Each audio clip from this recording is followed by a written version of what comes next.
What if I told you that Lewis Hamilton almost ran an entire season with a car that collapsed in the middle of a corner? What if the leak of a secret test revealed Ferrari's true plan to dominate Formula One in 2026? In theory, the post-season test had a simple objective: to evaluate the Pirelli tire prototypes for 2026. A traditional, predictable, almost routine session. But for Ferrari, this was a golden opportunity to roll out a revolutionary concept disguised as the SF25. And for Hamilton, this was his first full experience, without championship pressures, in the purest technical environment possible with his new team. Without the political noise of race weekends. Without the urgency of points. Just him, the car, and the truth. From the first lap, something felt different. Hamilton, accustomed to evaluating every small detail of the car's behavior, noticed that the car reacted unexpectedly. It was not simply a question of balance. There was something deeper, more structural. The car in certain curves seemed to literally change shape. What was supposed to be a rigid and reliable chassis felt like it was breathing under pressure, as if the structure itself gave way at moments of maximum load. Real-time sensors showed slight but constant deformations at key points on the frame. At turn 9 at Yas Marina, Hamilton felt a sudden imbalance. He reported it on the radio: something bent in the front and broke the back. It was not a figure of speech. It was an accurate description.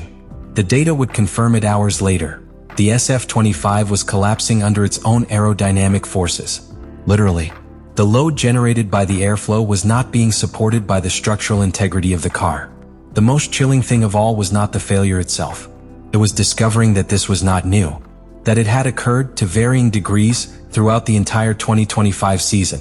Without anyone having fully detected it, or worse still, without anyone having clearly communicated it to the pilots. Hamilton, a 7-time world champion, had been driving a car on the verge of physical collapse for months, believing that his problems were adaptation, strategy, or confidence. But not. The problem was the car. The SF25 was not designed to withstand the type of aggressive driving that Hamilton naturally executes in high-speed corners. And no one had told him. This discovery shocked him. Not out of fear, but because of what it meant. Because of the negligence, because of the lack of transparency, because of the silent risk to which he and his teammate Charles Leclerc had been exposed. It wasn't just a technical error. It was a breach of trust. A structural, almost symbolic betrayal of the unwritten pact between driver and team. You give me a car that can win, or at least one that doesn't break when I push it to the limit. And although the leaked data belonged to the 2025 car, the shadow they cast reached the 2026 project. If Ferrari had failed in something as basic as the structural rigidity of its chassis, how could its commitment to an even more ambitious technical revolution be trusted? Was Hamilton entering a new era, or a repetition of mistakes disguised as innovation? The truth is that after the leak, nothing was the same again.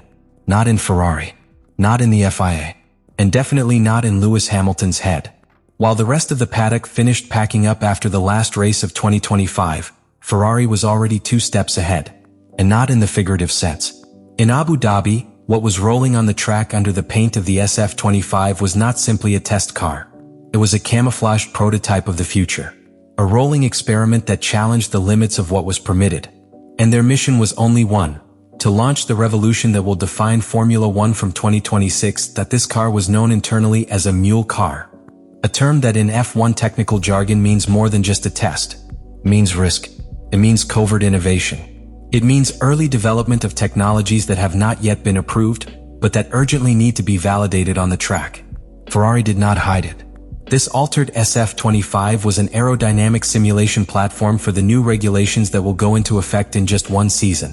The visible modifications were radical, but not capricious. The car featured very low downforce spoilers, similar to those used at Monza, but adapted to a concept that goes far beyond top speed. The load distribution was completely reconfigured, moving the center of pressure more towards the middle zone, in line with the aerodynamic behavior studies that the FIA requires for the new era. But there was more. A lot more. One of the most revolutionary elements was hidden in the heart of the nose. Ferrari had installed an experimental active aerodynamic system, activated by hydraulic actuators completely integrated into the car's structure. At first glance, it looked like a more aggressive SF25. But in operation it was a completely different animal. This system allowed the angle of the front wing flaps to be modified in real time, adjusting the airflow with millimeter precision according to the dynamic conditions of each curve. During the tests, both Hamilton and Leclerc described completely new sensations. In high-speed corners, the car reduced the load to maximize efficiency. But when braking or entering slow corners, the system again generated maximum downforce in a matter of milliseconds. Hamilton, accustomed to conventional DRS systems and passive aerodynamics, reported that the car felt like it was breathing with the track, an experience that he defined as revealing in every sense. The hydraulic system, controlled by pre-programmed algorithms in the car's ECU, simulated the something that completely changes the current logic of piloting, strategies, and design. But the revolution did not end at the front wing. Ferrari also experimented with a reconfigured rear suspension, using a double lower wishbone system with active geometry. This element not only optimized corner exit traction, but also helped stabilize the car during aerodynamic system transitions.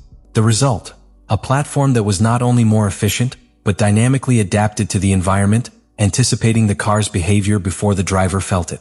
During the test, Ferrari accumulated a total of 270 laps, 146 between Leclerc and Hamilton, and another 124 with Dino Beganovic in a standard SF25, serving as a point of comparison.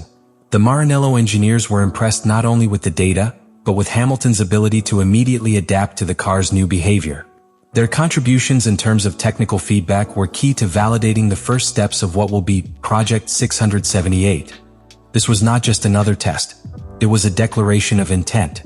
A clear sign that Ferrari does not want to simply participate in the new regulation cycle.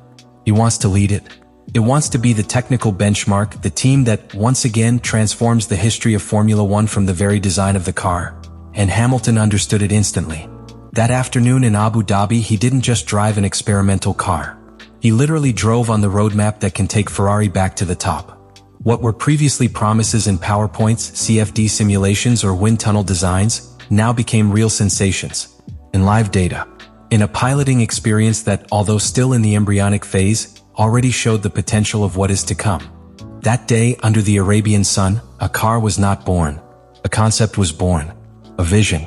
And if Ferrari manages to tame the technical complexity of this new paradigm, this mule car may go down in history as the first real step towards the definitive redemption of Maranello.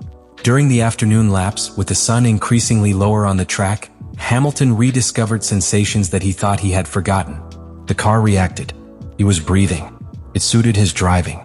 For the first time in months, his driving style found a direct response from the car.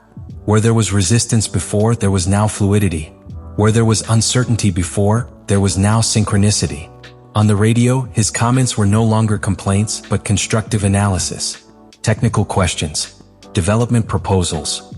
The engineer listened to him, yes. But the most important thing was that the car did it too. Ferrari technicians, analyzing the telemetry, noticed something revealing. Hamilton's track was becoming cleaner lap by lap. Their reaction times were shorter, their confidence in braking more aggressive. It was as if the pilot had unlocked a new version of himself, fueled by the promise that this time, the team was listening to him.